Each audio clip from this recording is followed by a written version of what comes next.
অপরাধ ডায়েরির পাতা থেকে আজ যে সত্যি ঘটনাটি আপনাদের শোনাব সেটা এমন একটি হত্যার কাহিনী যেখানে খুনিকে ধরিয়ে দিয়েছিল না। থাক, চলুন কাহিনীটি শোনা যাক। কাহিনীটি শুনলে আপনারাও জানবেন কে ধরিয়ে দিয়েছিল খুনিকে, কীভাবেই বা ধরিয়ে দিয়েছিল। সব কিছুই শোনাবো তার আগে ছোট্ট একটা অনুরোধ। আমাদের এই কাজ যদি আপনাদের পছন্দ হয় এবং এমনই আরও ঘটনা শুনতে চান তাহলে চ্যানেলটিকে সাবস্ক্রাইব করে আমাদের পাশে থাকতে পারেন। ও আরেকটা কথা, সাবস্ক্রাইব করতে কিন্তু কোনো টাকা পয়সা লাগে না, এটা সম্পূর্ণ ফ্রি। নমস্কার, আমি অনুপ আর আপনারা শুনছেন অপরাধ ডায়েরি। সময়টা 2014, স্থান ভারতের উত্তরপ্রদেশ রাজ্যের আগ্রা জেলা। এখানেই থাকতেন বিজয় শর্মা তার পরিবারকে নিয়ে। তিনি স্বরাজ টাইমস পত্রিকার সম্পাদক ছিলেন। পিতা, স্ত্রী ও 2 সন্তানকে নিয়ে তার দিন বেশ ভালোই কাটছিল।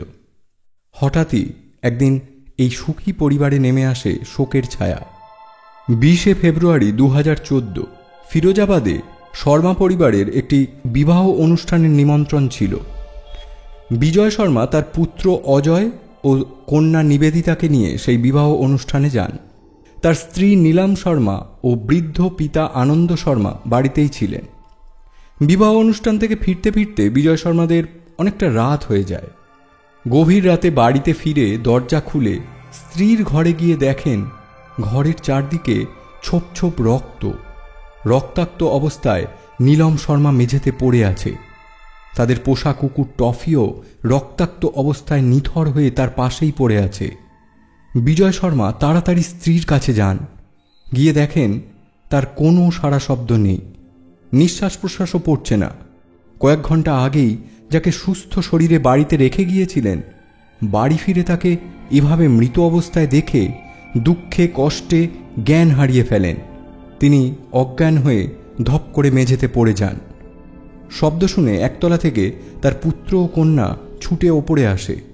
তারা রক্তাক্ত অবস্থায় মাকে দেখে ভয়ে চিৎকার করতে থাকে। তাদের চিৎকার শুনে পাড়া প্রতিবেশীরাও সেখানে এসে উপস্থিত হয়। পাড়া প্রতিবেশীরা বিজয় শর্মার চোখে মুখে জল ছিটিয়ে তার জ্ঞান ফেরায়। পুলিশকে খবর দেওয়া হয়। পুলিশ ঘটনাস্থলে উপস্থিত হয়।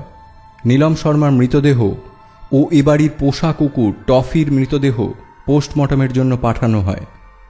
পুলিশ প্রতিবেশীদের কাছে জানতে চায় তারা এই ব্যাপারে কিছু জানে কিনা, কাউকে এ বাড়িতে ঢুকতে বা বের হতে দেখেছে কিনা। পাশের বাড়িতে এত বড় একটা ঘটনা ঘটে গেছে, অথচ পাড়া প্রতিবেশীরা কি কিছুই বুঝতে পারেনি। প্রতিবেশীরা জানায় তারা কারুকেই এ বাড়িতে ঢুকতে বা বের হতে দেখেনি। তবে এ বাড়ির কুকুর টফি একটা সময় খুবই ঘেউ ঘেউ করে চিৎকার করছিল। তারা ভেবেছে অনেক সময় কুকুরটা তো ঘেউ ঘেউ করতে থাকে, রাস্তায় অন্য কোনো কুকুরকে ঘোরাঘুরি করতে দেখলে টফি খুব চিৎকার করে। এমনই কিছু হয়েছে ভেবে তারা ব্যাপারটাকে খুব একটা গুরুত্ব দেয়নি। আমরা সকলেই জানি কুকুর ভীষণ প্রভুভক্ত হয়, টফিও তাই ছিল। মালকিনকে বিপদের হাত থেকে বাঁচানোর জন্য নিজের সবটুকু দিয়ে সে চেষ্টা করেছে, নিজের প্রাণটা দিয়েছে মালকিনকে বাঁচাতে গিয়ে। পোস্টমর্টমের রিপোর্ট জানা যায় টফিকে 9 বার ধারালো ছুরি দিয়ে আঘাত করে করে মারা হয়। তার শরীরে 9টা গভীর ক্ষতের চিহ্ন, আর তার মালকিন নীলম শর্মার শরীরে 14টা গভীর ক্ষতের চিহ্ন আছে। 1 বার নয়, 2 বার নয়, 14 বার ছুরি দিয়ে আঘাত করে করে নীলম শর্মাকে মারা হয়েছে।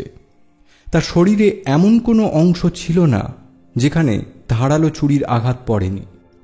পুলিশ তদন্ত শুরু করে। আত্মীয় স্বজন পাড়া প্রতিবেশীদের জিজ্ঞাসাবাদ করা হয়, তারা কাউকে সন্দেহ করে কিনা, কারুর সাথে ঝগড়া বিবাদ আছে কিনা, ইত্যাদি ইত্যাদি। তদন্তে উঠে আসে এক ব্যক্তির সঙ্গে কোনো এক জমি কেনা বেচা নিয়ে বিজয় শর্মার ঝগড়া হয়। পুলিশ সেই ব্যক্তিকেও জেরা করে। সেই ব্যক্তি জানায় সামান্য ঝগড়ার জন্য কেন সে বিজয় শর্মার স্ত্রীকে হত্যা করবে, এতে তো তার কোনো লাভ নেই। সে এসবের কিছুই জানে না, সে নির্দোষ। তার বিরুদ্ধে কোনো প্রমাণ না থাকায় পুলিশ তাকে ছেড়ে দেয়। 1 দিন 2 দিন করে দিন গড়াতে থাকে, কিন্তু পুলিশ অপরাধীর নাগাল পায় না। এই তদন্তে গতি আনার জন্য এসএসপি মাথুর একটি টিম গঠন করেন। এই টিম বিজয় শর্মার বাড়ি থেকে তদন্ত শুরু করে। তারা তন্ন তন্ন করে খুঁজতে থাকে যদি কোনো প্রমাণ বা ক্লু পাওয়া যায় এই খুনির, এই আশায়। খুনির ব্যবহার করা কোনো জিনিস বা ফিঙ্গারপ্রিন্ট বা এমন কিছু প্রমাণ যেটা খুনি পর্যন্ত তাদেরকে পৌঁছে দেবে, কিন্তু কোনো ক্লু তারা খুঁজে পায় না।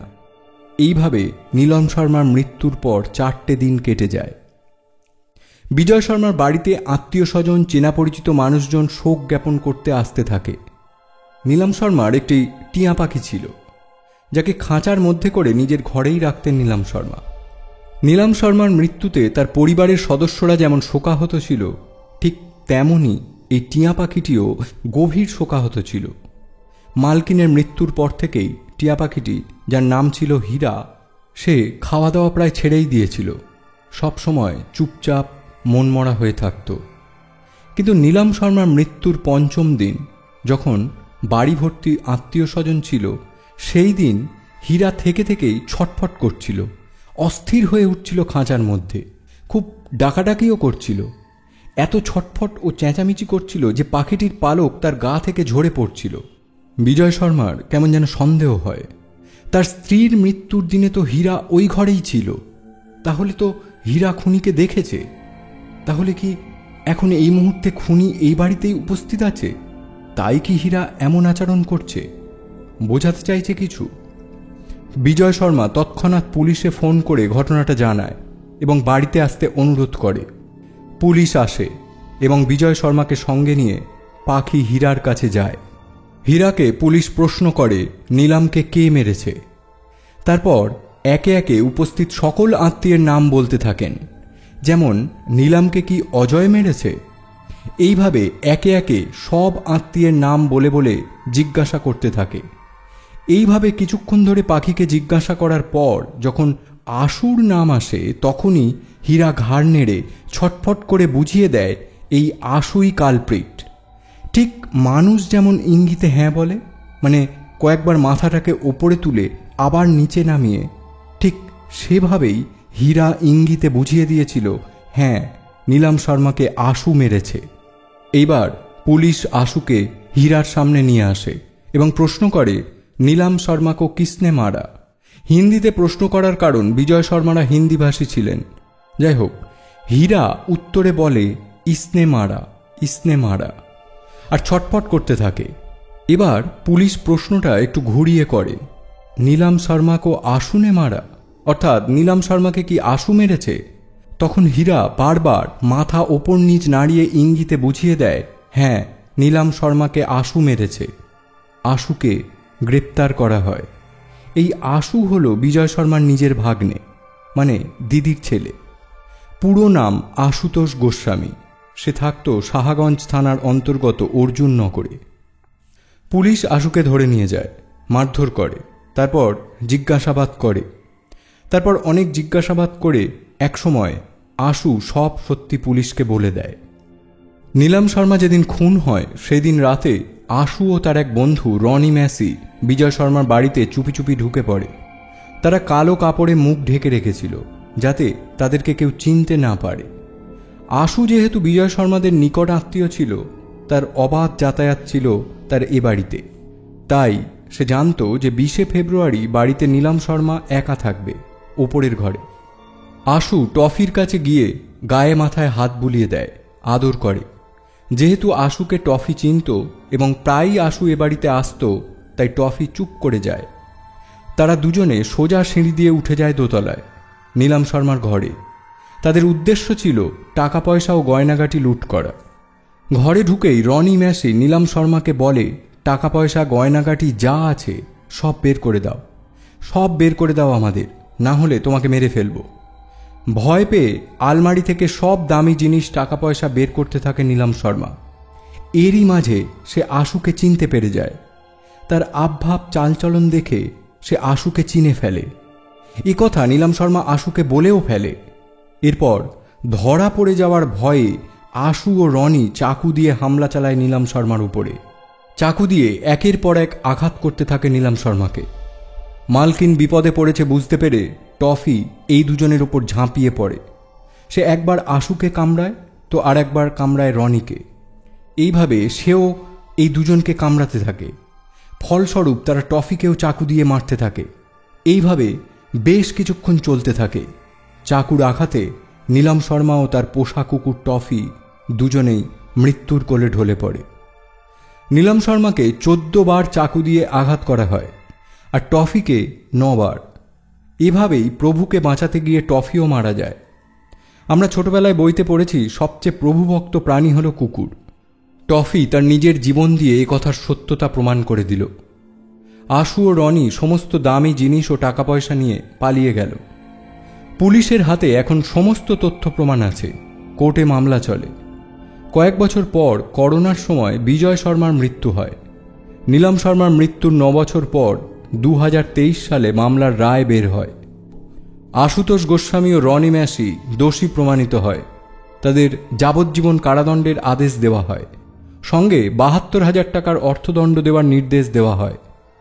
ও আর একটা কথা বলা হয়নি, টিয়া পাখি হীরা নীলম শর্মার খুনের একমাত্র প্রত্যক্ষদর্শী ছিল।